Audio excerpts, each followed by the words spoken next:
Hey everyone, Adam here. So is your podcast. I got a movie review for you today. Joey and I had the chance to check out a new movie. It's now available on VOD called Red Snow. It's a horror kind of comedy with a little bit of a Christmas theme. The Christmas theme never really fully came into it for me anyway, but it's neither here nor there.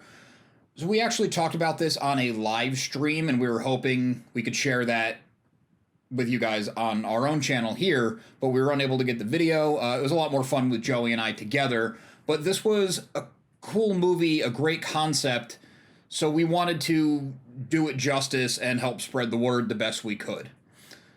Red Snow centers on Olivia, played by Denise Cisneros, Cisneros. I'm sorry, as you know, if you've been watching any of my videos, I'm terrible at pronouncing names. As a kind of self-secluded vampire horror writer. You kind of get the impression that she's writing in the vein of maybe something like the Twilight series, more that than the Interview with a Vampire. It's what I got out of it anyway, and both of those franchises are referenced in the movie. And she takes in, kind of by accident, an injured vampire, Luke, played by Nico Bellamy.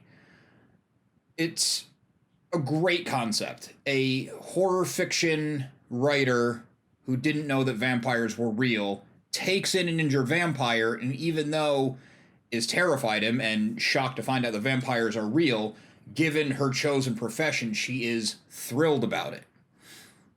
There's another menacing character going around, Julius, played by Vernon Wells, who I'm sure you've seen in stuff before. He's been acting forever. His character, he's kind of hunting the vampire. He doesn't want to say he's hunting the vampire, because I guess people would probably think he's crazy, obviously.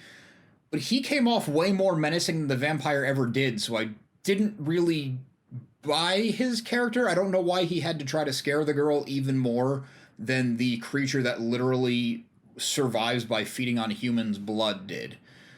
That part felt a little bit short to me. But anyway, the best parts of this movie are when Olivia and Luke are kind of going one-on-one, more Olivia trying to explore his world and figure out what's going on his side of things than the other way around. Luke seemed pretty savvy to what's going on in the world.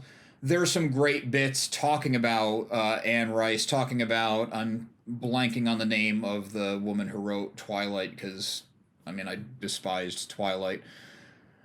She, at one point, Olivia has a Nosferatu shirt, and there's a great bit about that. And when those comedy moments hit, they really hit. It was great. Unfortunately, I don't feel like enough of the comedy hit. It never goes full into horror. It never goes full into comedy. And I thought if both of those elements were just turned up a little bit, it could have been a really cool thing. Because, as I said a couple times now, I think the concept is genius.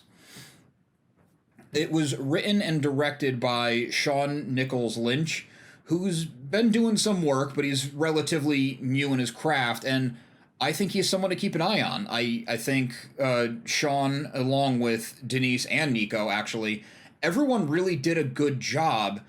It's hard for me to even describe why it fell a little bit short. There was nothing that was outright bad. I mean, even the technical aspects of the movie, it was shot really well. It looked really good. The picture was really clear. The sound was a little muddy, but that might have been because I watched a screener through Vimeo. I watched it through a 4K Fire Stick on my TV, which usually gets pretty good quality, but I noticed on Vimeo sometimes the sound is compressed, and a lot of the streaming services do that just for bandwidth reasons. I mean, like even Disney Plus, owned by one of the richest companies in the world, the surround sound on that is atrocious. So I'm not holding that against Red Snow.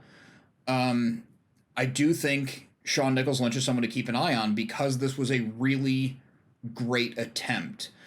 In the video I did with Joey, the So Wizard, the core So Wizard crew always likes to do a out of 5 rating. We were both at a 3. It's better than average. It just fell a little bit short on being a 4 or even a 5. I would honestly like to see the writer-director take another pass at it. Maybe bring in a couple comedy writers or just get a couple more eyes on it for feedback and do a few more versions himself.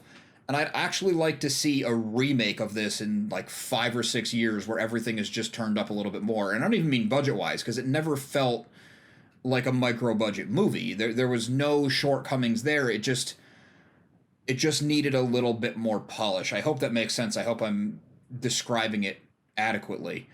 I actually do recommend you check out Red Snow. As I said, it is available now on VOD.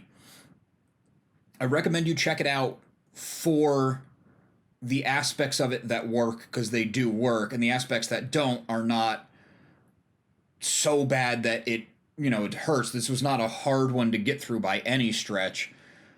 And I think it's interesting to see younger people kind of honing their craft. Nothing felt amateur. It just felt like there was still a way to go. Again, I hope that makes sense. I hope I don't sound like I'm just hedging and don't want to commit to anything, because it really was that interesting of a concept and that intriguing of a movie that just with a little bit more polish, just everything turned up a slight bit, could have really hit home.